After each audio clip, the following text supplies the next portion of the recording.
Hello and welcome back to the second episode in the playlist of cryptocurrencies. This is Disha Shah and I create videos on how to make, save and invest money. If you've been enjoying my videos and content for a while and want to help me reach more people, then make sure to like this video and leave me a comment down below. And don't forget to subscribe to my channel and join this growing community. In this episode, we are going to cover what is mining, who are miners, is cryptocurrency legal in India, and will the government ban cryptocurrency in 2021? Let's get into the video.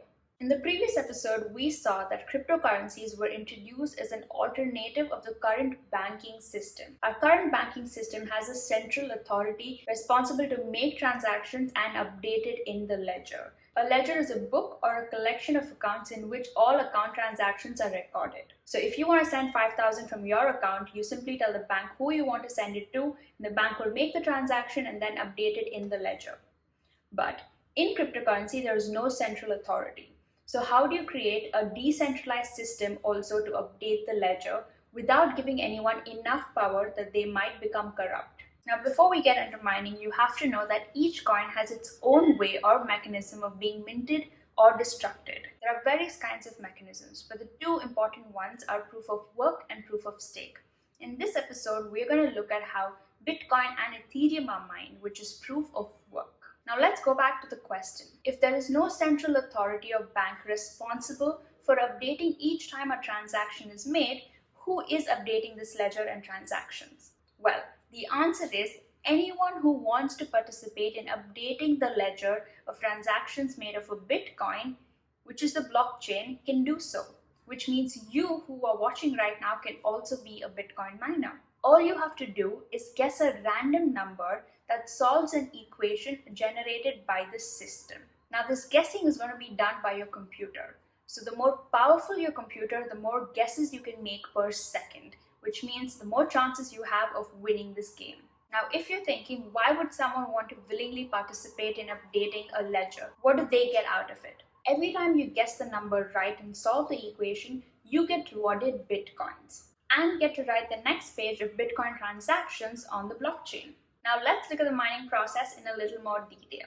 Once your miner or computer has guessed the right solution, your mining program determines which of the currently pending transactions will go into the block, which means you are now temporarily a Bitcoin banker who gets to update the Bitcoin ledger, which is the blockchain. Once this is done, both your solution and block is sent to the whole network so that more computers can validate your solution.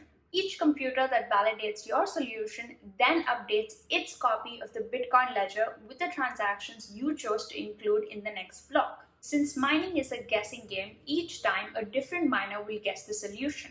Once you guess the solution, the system generates a fixed amount of Bitcoins as a reward to you for your time and energy of updating the ledger. The reason it's called mining is because this process helps mine new Bitcoins into the system. The main reason behind mining is simply to verify and update the Bitcoin ledger in a decentralized manner. So the name mining is actually a bit misleading. Now let's quickly look at miner evolution. In the beginning, people mined with their personal computers using central processing unit. Then people moved on to GPU mining, which is a graphics processing unit. It is a special component added to computers to carry out more complex calculations. Popularly, GPU was used by gamers to run computer games with more intense graphics requirement. GPU mining became famous because people soon realized that 30 CPUs equaled 1 GPU. Then came FPGA mining. FPGA is also a special component that can be added to your computer to solve complex problems, except that it was 3 to 100 times faster than a GPU. Finally, in 2013, a new breed of miner made specifically for cryptocurrency mining was introduced, which was the ASIC. ASIC stands for Application Specific Integrated Circuit. This was manufactured solely for the purpose of Bitcoin mining. Unlike CPU, GPU, and FPGA, ASIC is not used for any other purpose apart from mining. ASIC miners are the current mining standard. Now you know what is the mining process, what is a miner, and who is a miner. Now coming to the burning question. Are cryptocurrencies legal in India or not? In 2018, RBI imposed a banking ban where Indian banks were not allowed to maintain relationships with any cryptocurrencies or provide banking services. But the Supreme Court overruled this decision and allowed Indian banks to have relationships and business partnerships with cryptocurrencies, which means Is cryptocurrency legal in India or not? Yes, cryptocurrencies are absolutely legal in India. But can I walk into a store to buy a television and tell the person in exchange for the television, I will give him 10 bitcoins?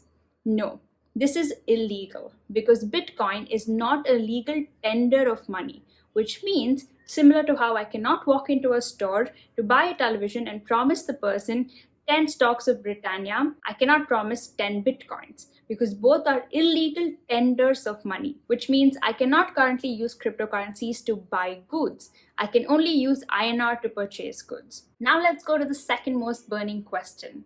Will the Indian government ban cryptocurrencies?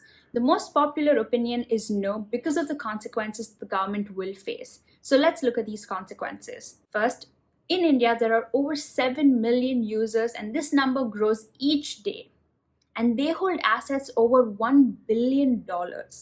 The government of India could not easily erase the wealth of such a large section of people. Moreover, it would most certainly lead to an economic crisis. Second, currently, the crypto community has over 300 plus startup firms that generate tens and thousands of job opportunities and revenue and taxes. A ban on cryptocurrency means loss of these tens of thousands of jobs and hundreds of millions of dollars in revenue and taxes, which would also definitely affect the economy. The third most discussed point is instead of a ban, if the Indian government pushes for the right regulations for cryptocurrency, it could be ahead of the curve of this innovative technology, whereas something like a ban or a wrong regulation might push the country back by a decade. So if India bans the cryptocurrency, it might lose out on a golden opportunity in this industry. More importantly, whether the Indian government makes cryptocurrency legal or not, bans it or not, they cannot stop anyone from making crypto transactions. If you're wondering how, go back to the first episode where we discussed how there is no central authority or body governing these transactions. So the medium will be P2P, which is peer-to-peer. P2P or peer-to-peer exchange is a decentralized form of exchange that allows participants to trade directly with each other.